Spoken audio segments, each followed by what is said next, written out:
This is a good list that I've put together, inspired by a couple of others and my own contribution, and I'd like to share this list with you. First, learning the power of purpose. A person who has purpose in their life, they have something to go for, some meaning. One writer described it, for some people it becomes a magnificent obsession. And for you and I, maybe it doesn't need to be that dramatic as a magnificent obsession. But it has to be something that does something to us, something that pulls us, especially into the future. You know, there are many influences on us. One is the influence of the past. Some people are always pulled back by the past. Some people are always pulled aside by the distractions. But here's what's powerful. If you have a list of high purpose in your life, it pulls you toward the future. And the more powerful the purpose is, the stronger it pulls. And here's the other great advantage if you have purpose for the future. It pulls you through all kinds of challenges and all kinds of difficulties. If you don't have these strong purposes for the future, it's easy to get swallowed by a bad day. It's easy to be almost annihilated by a poor month. And it's easy sometimes to almost disappear beneath the waves of a year that goes backwards if you don't have something to pull you beyond that year. So if you want something to pull you through all kinds of challenges, all kinds of difficulties and things that come at you, you got to have something on out there, beyond today, beyond next week, beyond next month, beyond this year, that pulls you into the future. And the clearer it is, the stronger it pulls. The more dynamic it is, the more it affects your life, your spirit, your heart, your soul. It also creates imagination. It gets your mind working on how to achieve that purpose. And if your mind will work, and if your heart works, and if your spirit works, and if you have good input, like good ideas, I'm telling you, there isn't anything you can't accomplish. So that's one of the great powers that'll make a variable of you, and that is purpose. Here's the next one, self-confidence. Where does self-confidence come from? And this is the best advice I can give you on that. Not neglecting, first of all, the small daily disciplines. Self-confidence really comes from feeling good about yourself. And one of the best ways to feel good about yourself is at the end of the day to know that you poured it on. You did your best. If you conducted a meeting, you did the best you could. If you made a phone call, it was the best phone call you could possibly make. If you wrote a letter, it wasn't a casual letter, it was your best letter. At the end of those kind of days, when you feel good about yourself, self-confidence starts to rise. You know that if you can have this kind of a good day, you can have another one the next day, and those days become the weeks become the months, and the month becomes a powerful year. Self-confidence comes from the lack of neglect. If you will not neglect to do the small daily disciplines, that's where self-confidence comes from. Part of good health is self-confidence. I know I'm going to be healthy. I take the Herbalife products. I eat the apple a day. I walk around the block. I do the jogging on the beach. At the end of the day, when you've really poured it on and you've done all the stuff, self-confidence grows. That self-confidence affects your health, it affects your future, it affects your psyche. So this is true. One of the great powers is self-confidence. Self-confidence means willingness to do whatever it takes to achieve. Some people say, well, I'll do it for a little while and see what happens. You know, I'll try a couple of things. If that doesn't work, I'm out of here. And all of us know that that kind of person doesn't have much of a future. But if you're willing to do whatever it takes, if I have to learn a couple of things, I will learn those things. If I got to learn 5 or 6 things, I'll learn all 6. If I have to take an extra class, I'll take an extra class. If I've got to read the books, I'll read the books. If I have to consult with people who know more than I know, I will do the necessary consulting. Whatever it takes, I will do. That starts to develop unbelievable self-confidence. Self-confidence also comes from the ability to rise above your circumstances, to rise above what happens, the petty little things, the discouraging things that would sink everyone else's ship except yours, that would cause someone else to quit early in the day, but you keep going. That kind of willingness to overcome all circumstances, whether it's the little challenges or the big challenges. If you're willing to do that, I promise you, this kind of power will work for you, and in you, the variable, it'll make a difference. The third on the list I had was enthusiasm. And here's what I wrote about enthusiasm. Enthusiasm that's powerful is mostly enthusiasm that is enthusiasm inside, 90%, 10% outside. We all know what the enthusiasm is like when somebody lets us see their enthusiasm, which is like the 90%, and only 10% of it is inside. But the enthusiasm that really affects people is not just being loud, but the enthusiasm that runs deep, the enthusiasm that comes from deep inside, created by self-confidence, created by purpose, created by genuine willingness to help other people. That kind of enthusiasm, knowing that you're going to get the job done, knowing you're going to affect people, knowing you're going to have testimonials flowing in from all kinds of directions. That kind of enthusiasm. A lot of it is quiet. A lot of it is unheard. And the 10% that's heard, it rings a bell. People call it genuine enthusiasm because they know that what you say in the outward display of your enthusiasm is only a small tip of the iceberg of the enthusiasm you feel inside that really motivates you to do the best job you can. Next on my list to help you become the powerful variable is expertise. Wanting to excel in all of the skills and settling for nothing less than an outstanding performance. If you're willing to be the best in your field, if you're willing to demand of yourself excellence in skills, to be the best that you can possibly be. In the training, do the best you possibly can. In doing a workshop, do the best you possibly can. Developing the skills of using your personality, developing the skills of language, developing the skills of influence, developing the skills of organizing. If you're willing to be an expert in all of the skills, Herbalife has the way for you to invest those skills and not only make a handsome living, not only make a lot of money, but if you would so desire and if it would be your purpose, a chance to make your fortune. Expertise, excellence in skills. Here was the next one on my list, making a powerful contribution to you, the variable, and that is preparation. Well prepared. And preparation, of course, involves a whole lot of things. A big share of our life is preparing, getting ready. When we go to the first grade in school, we're just preparing for the second grade. After we've finished 2 grades, the 2 grades prepare us for number 3. Sometimes it seems like a long, excruciating time. And the time will just seem like it'll never come when we can finally have the performance that we really want. But it takes time to prepare. It takes time to get ready. And the decisions you make in the preparation time, those are the decisions that last for a lifetime. Preparing to have a good day. It's that preparing, maybe the night before, maybe the couple of days before the day that you're going to put everything together. The preparation for a meeting means that you've taken it serious. The preparation for doing a workshop means you're serious about the workshop. You want to make the best contribution. That kind of preparation is important. But here's preparation that's very vital, and that is to prepare yourself for success. Life seemingly does not wish to waste success on the unprepared. Life says, why waste a fortune on this person? They're not prepared to do the right things with it. They're not prepared to use it wisely.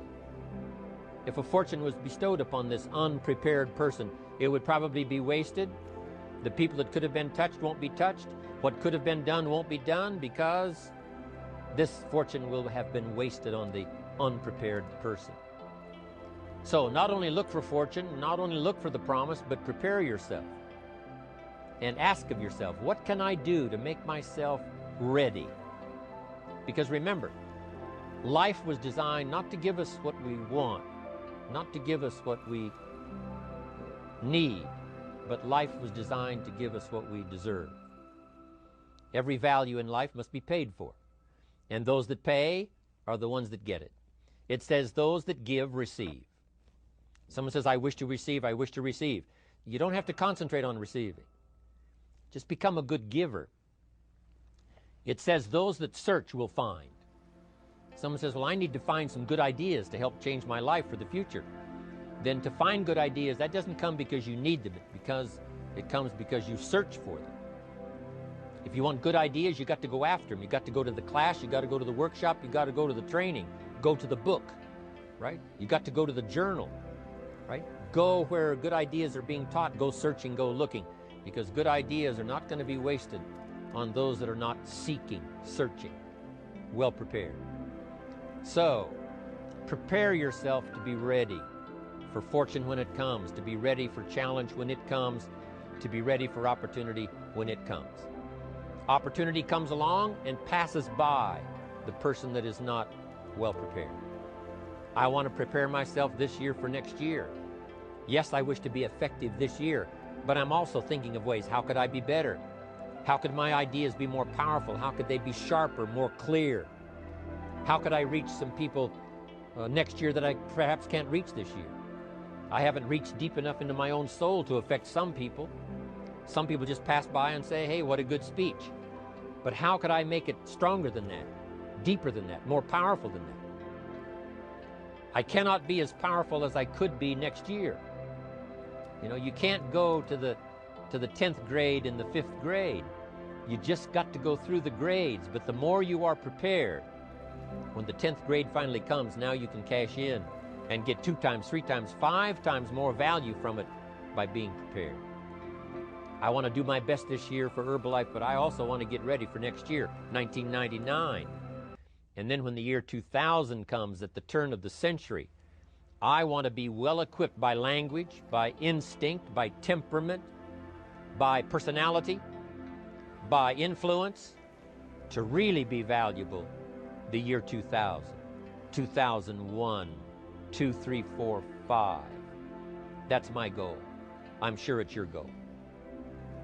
Now here's the next one. There's great power in self-reliance.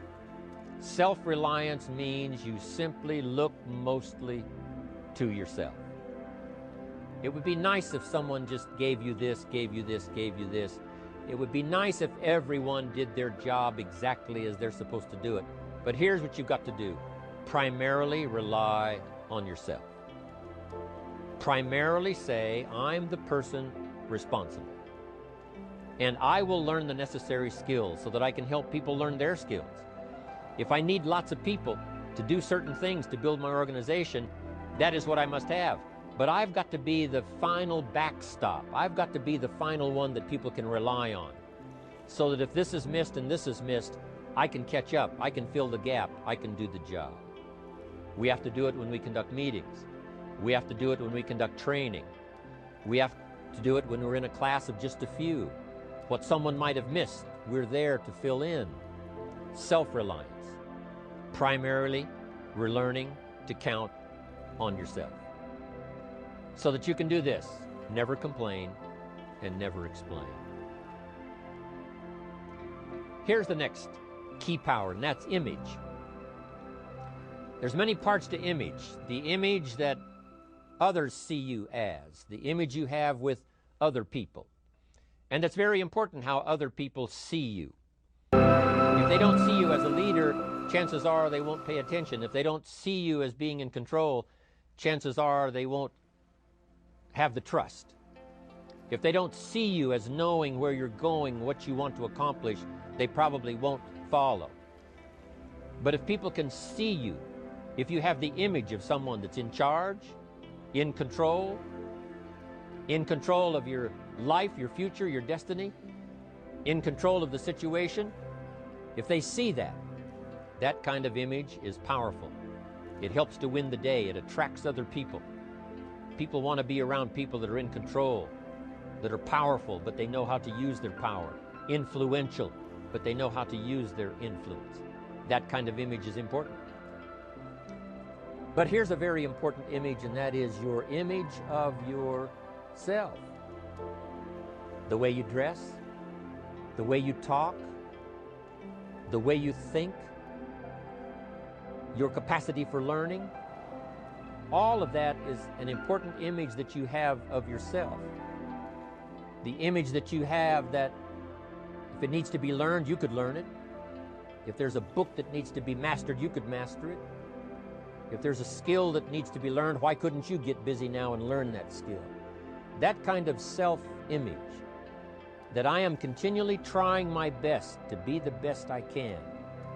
Because one of the most important places you have to look is into the future, yes. You've got to look into the past, yes. You've got to look around, yes. But one of the most important places you have to look is in the mirror. You know, how I appear to other people, that's important. But how I appear to myself is the ultimate importance. That kind of image, to where you'll develop the self-confidence, you'll develop the self-reliance. Now here's another one in my rather short list. The next word is character. Becoming a person of high values, a person of principles, a person of honesty, a person that earns respect.